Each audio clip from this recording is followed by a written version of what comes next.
इस वीडियो में हम लोग उपभोक्ता व्यवहार का व्यक्त अधिमान सिद्धांत या प्रकट अधिमान सिद्धांत के बारे में पढ़ेंगे।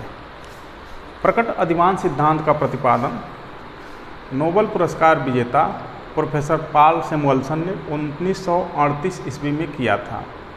यह सिद्धांत परंपरागत सिद्धांतों जैसे गणनावाचक और क्रमवाचक सिद्धांतों से बेहतर माना जाता है।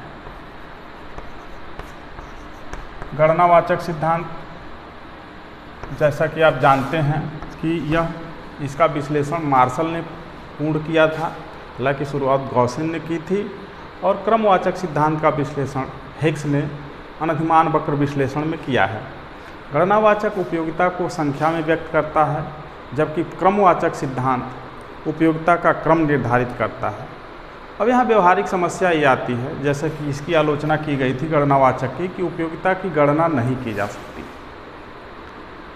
यानी कि किस वस्तु की, किस उपभोग वस्तु की किस इकाई से कितनी संख्या में उपयोगिता प्राप्त हुई, उसे यूटिल्स में या मुद्रा में व्यक्त नहीं किया जा सकता है। उसी प्रकार जो ये क्रमवाचक है, यह भी इतनी आसानी से निर्धारित नहीं किया जा सकता, और यह भी उपभोक्ताओं के व्यवहार पर निर्भर है, इसको भी उतनी आसानी से निर्धारित नहीं किया जा सकता। चूँकि क्रमवाचक में समस्या ये है कि हम कह देते हैं कि दो वस्तुओं के विभिन्न संयोगों से एक स्थिर उपयोगिता प्राप्त होती है और उपभोक्ता इन सभी बिंदुओं के बीच तटस्थ होता है, यानी उसे यह दे दिया जाए, यह बिंदु या यह बिंदु, वो दोनों में बराबर रहेगा। लेकिन ऐसा व्यवहारिक रूप से संभव नहीं प्रतीत होता है। ऐसा इसलिए क्योंकि इस संयोग से कितना मिला, इस संयोग से कितना मिला, दोनों को वो दो बार उपभोग करेगा, प्रयोग करेगा, तब तो बता पाएगा कि हाँ उससे इतना मिला था और इससे भी उतना ही मिला था। क्या ऐसा संभव है? आप लोग सोच के देख सकते हैं। तो यह जो है व्यवहार में लात आना प्रतीत नहीं होता। दूसरी, ये दुर्बल क्रमबद्धता पर आधारित है, यानी जो तर्क है, जो इसकी उपभोक्ता की प्रेफरेंस है, वो इसके और इसके बीच क्रमबद्धता को वह दुर्बल बना देता है, यानी वीक ऑर्डरिंग पर आधारित है। इसके बीच और इसके बीच उपभोक्ता कन्फ्यूज है कि हम कौन लें कौन न लें। तो इसी समस्या का समाधान करने हेतु जो सैमुअल्सन हैं, इन्होंने व्यक्त अधिमान प्रकट अधिमान सिद्धांत का प्रतिपादन किया है। प्रकट अधिमान सिद्धांत की सबसे बड़ी विशेषता यह है कि यह सबल क्रमबद्धता पर आधारित है, यानी उपभोक्ता स्ट्रांगली कहता है कि नहीं, मैं यही पॉइंट या यही संयोग लूँगा। उसमें कहीं वो कन्फ्यूज नहीं है उपभोक्ता कि हम ये नहीं कौन लेंगे। वह बिल्कुल स्पष्ट रूप से कहता है कि नहीं, मैं यही लूँगा। और इसके लिए कुछ बेसिक्स बता देते हैं। बजट रेखा वही रहेगी, वही बताएगी। मान लीजिए यह x वस्तु है, यह y वस्तु है, और मौद्रिक आय उसकी दी हुई है। तो ऐसे में उस मौद्रिक आय से एक उपभोक्ता x की कुल कितनी मात्रा खरीद सकता है, यानी x पर ही यदि वो पूरी मौद्रिक आय अपनी व्यय करे, तो x की वह OX मात्रा का क्रय कर सकता है। और यदि केवल अपनी पूरी मौद्रिक आय जो दी हुई है पूरी y पर व्यय करे, तो वह OY मात्रा का क्रय करेगा। तो ये पहले जैसा ही बजट रेखा है। अब उपभोक्ता को मान लेते हैं, उसने व्यक्त किया कि हम A बिंदु पर रहेंगे, और यह स्पष्ट रूप से वो बताता है। यहाँ भी मान्यताओं का विश्लेषण करेंगे तो हम बता देंगे, या इसमें आप देख सकते हैं कि वो विवेकपूर्ण व्यवहार के कारण वह ए बिंदु पर रहेगा। विवेकपूर्ण व्यवहार ये कहता है कि वह कम मात्रा में वस्तुओं की तुलना में अधिक मात्रा को प्रीफर करेगा, ताकि उसे वस्तुओं के संयोग से अधिक उपयोगिता प्राप्त हो सके। तो इस तरह ए बिंदु पर वह दोनों वस्तुओं की, यानी यह x1 की और यह y1 मात्रा उपभोग करके अधिकतम संतुष्टि प्राप्त करेगा। और वह स्पष्ट रूप से बता रहा है कि हम ए पर ही रहेंगे।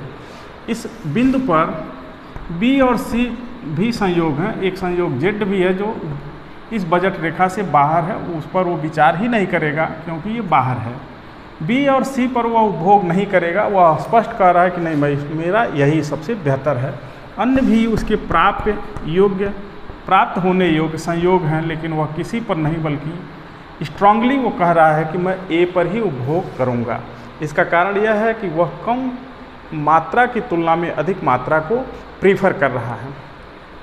तो जो इनका विश्लेषण है कुछ मान्यताओं पर आधारित है, इसको हम लोग एक बार देख लेते हैं कि पहले तो विवेकपूर्ण व्यवहार होगा। विवेकपूर्ण व्यवहार में कोई भी उपभोक्ता वस्तुओं की कम मात्रा की बजाय वस्तुओं की जो भौतिक रूप से मात्रा है वह ज़्यादा मात्रा को प्रीफर करेगा।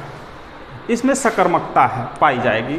उपभोक्ता के व्यवहार में सकर्मकता होगी। इसका तात्पर्य यह है कि उपभोक्ता यदि एक समय में ए को बी पर प्रेफरेंस देता है, बी को सी पर प्रेफरेंस देता है, तब किसी भी दशा में वह ए को सी पर ही प्रेफरेंस देगा, सी को ए पर प्रेफरेंस नहीं देगा। सी को ए पर प्रेफरेंस यह उसके व्यवहार में नहीं होगा। तीसरी जो मान्यता है व्यक्त प्राथमिकता की अवधारणा।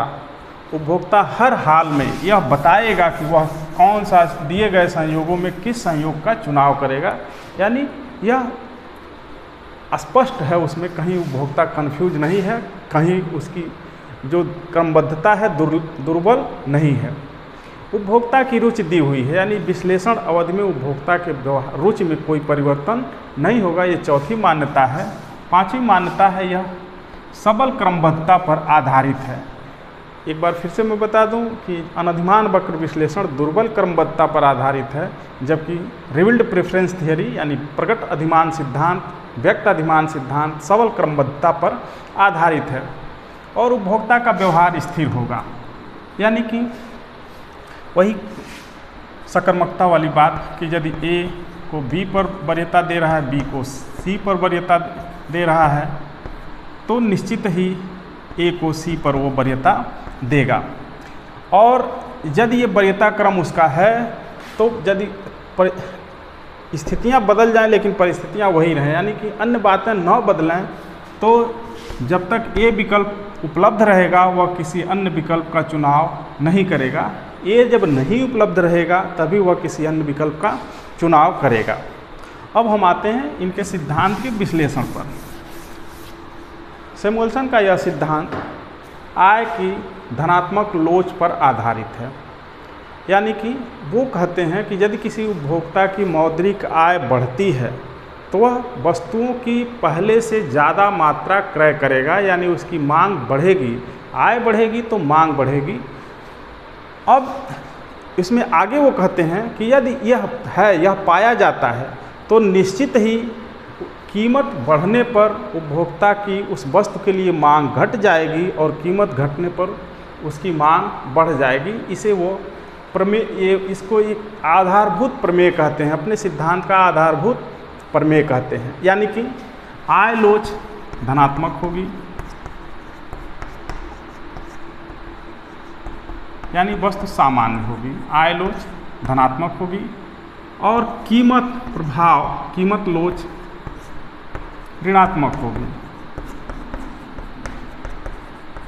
कीमत लोच ऋणात्मक होगी। इसके आधार पर वो अपने सिद्धांत का विश्लेषण करते हैं। तो हम एक बार उनके सिद्धांत को देखते हैं कि वो क्या कहते हैं।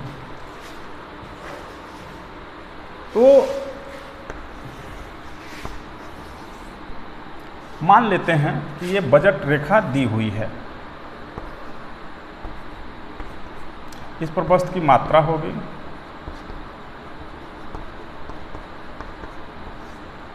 और इस पर दूसरे वस्तु की मात्रा होगी y की, x वस्तु की मात्रा, y वस्तु की मात्रा। यह P और L बजट रेखा है, यह y अक्ष है। यह बजट रेखा देने पर, और मान लेते हैं कि उपभोक्ता ए बिंदु पर उपभोग कर रहा है, ए बिंदु पर उपभोक्ता उपभोग कर रहा है। ऐसे में उसकी यह पूरी इच्छा है कि वह एक पर उपभोग करे, जबकि यह बजट रेखा दी हुई है, वस्तुओं की कीमतें दी हुई हैं, स्थिर हैं। लेकिन यदि यक्स वस्तु की कीमत घटती है, यक्स वस्तु की कीमत घटती है तो उपभोक्ता कहीं सी पर जाएगा, क्योंकि आपने देखा है कि कीमत घटेगी तो पहले से उसकी मांग कुछ बढ़ेगी। तो यक्स वस्तु की कीमत घटी है तो निश्चित है यक्स की मांग बढ़ेगी, और यह कहीं से भी अविवेकपूर्ण व्यवहार नहीं है। लेकिन अब इसमें क्षतिपूरक परिवर्तन किया जाए तो ये इतना ध्यान रहे कि यह परिवर्तन स्लेटस्की के अनुसार होगा, यानी उपभोक्ता को हर हाल में एक संयोग खरीदवाना है। क्षतिपूरक परिवर्तन किया जाए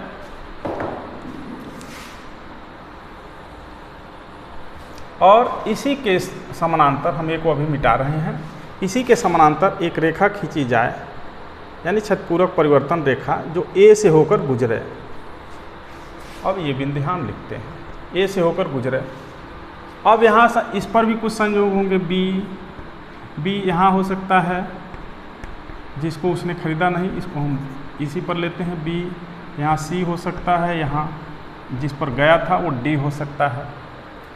अब हम ये मान्यता ले सकते हैं कि वह ए उपलब्ध है और सी भी उपलब्ध है, डी भी उपलब्ध है। वो अभी चूँकि क्षतिपूरक परिवर्तन कर दिया गया है इसलिए अभी डी उपलब्ध नहीं है, आय उससे वापस ले ली गई है। और रीत कौन सी है? स्लेटस्की की है, यानी वह संयोग जिस पर वो पहले संतुलन में था मूल्य परिवर्तन के, उस संयोग से होकर गुजरे। तो नई बजट रेखा ये जो L1 थी P2L2 बन जाती है। नई बजट रेखा P2L2 पर ए पॉइंट उपलब्ध है, बी भी उपलब्ध है, सी भी उपलब्ध है। वह अब हमें देखना है यह ए पर रहेगा या सी पर चला जाएगा या बी पर चला आएगा। तो बी पर तो नहीं आएगा, क्योंकि आपने सकर्मकता या स्थिर व्यवहार की मान्यता ली है। यदि एक समय वह ए को बी पर प्रेफरेंस देता था, क्योंकि आप देख रहे हैं उसके बजट एरिया में है, पहले वाले बजट एरिया में ही वो उपलब्ध है बी, तो ए को बी पर प्राथमिकता दिया है उसने। तो अब दूसरी परिस्थिति में वो बी को ए पर प्राथमिकता नहीं दे सकता। दूसरी परिस्थिति में तो निश्चित ही बी को वह नहीं प्रीफर करेगा, क्योंकि यह उसके सकर्मक व्यवहार का उल्लंघन हो जाएगा। तो वह ए को ही प्राथमिकता देगा, या यदि हम ये कहें जिसने वो विवेकपूर्ण व्यवहार में कि यह पहले से ज़्यादा मात्रा खरीदना पसंद करेगा। तो आप देख रहे हैं कि y की मात्रा बहुत कम घट रही है, लेकिन x की मात्रा इतना बढ़ जा रही है, तो उसके पास ओवरऑल मात्रा c पर जाने से बढ़ेगी। तो विवेकपूर्ण व्यवहार ये कहता है कि कीमत घट गई, कीमत घटने का जो आय प्रभाव है या प्रतिस्थापन प्रभाव है, आय प्रभाव यहाँ से यहाँ जाने पर होगा, कीमत घटने का जो प्रतिस्थापन प्रभाव है वह सकारात्मक होगा, यानी ए की कुछ मात्रा को वह बढ़ा देगा। तो निश्चित उपभोक्ता ए से सी पर चला जाएगा, जहाँ ए की तुलना में पहले से ज़्यादा वस्तुओं का वह क्रय करेगा। अब यदि इसकी आय वापस कर दी जाए तो आप देखेंगे कि उपभोक्ता निश्चित ही सी से डी पर चला जाएगा, क्योंकि आपने मान्यता ले ली है, या ये उनकी सैमुअल्सन की मान्यता है। यह जो सिद्धांत है आय की धनात्मक लोच पर आधारित है, आय लोच धनात्मक है। तो जब उसको आय वापस की जाएगी, जो क्षतिपूरक आय ली गई थी प्रतिस्थापन प्रभाव जानने के लिए, तब वह सी से डी पर चला जाएगा। इस तरह से ये सबल क्रमबद्धता, स्पष्टता, मांग के नियम का, आय प्रभाव, प्रतिस्थापन प्रभाव इत्यादि की व्याख्या आराम से कर देती है। और यह उसी तरह से क्रांति है जैसे क्लासिकल सिद्धांतों की आलोचना करते हुए किन्सियन क्रांति हुई थी, उसी तरह से मांग के सिद्धांत में यह सैमुअल्सन की क्रांति है। इसको ध्यान में रखकर हिग्स ने अपनी तमाम कमियों को दूर किया और इस सिद्धांत का सैमुअल्सन से कहीं ज़्यादा विश्लेषण किया, यानी व्यक्त अधिमान सिद्धांत का विश्लेषण बहुत सारे टर्म्स कंडीशन पर सैमुअल्सन की तुलना में ज़्यादा किया हिग्स ने। तो हिग्स का विश्लेषण आप स्वयं भी पढ़ेंगे तो आप पाएंगे कि उन्होंने इस सिद्धांत के संवर्धन में अच्छा काम किया है। इस वीडियो में इतना ही। बहुत बहुत धन्यवाद।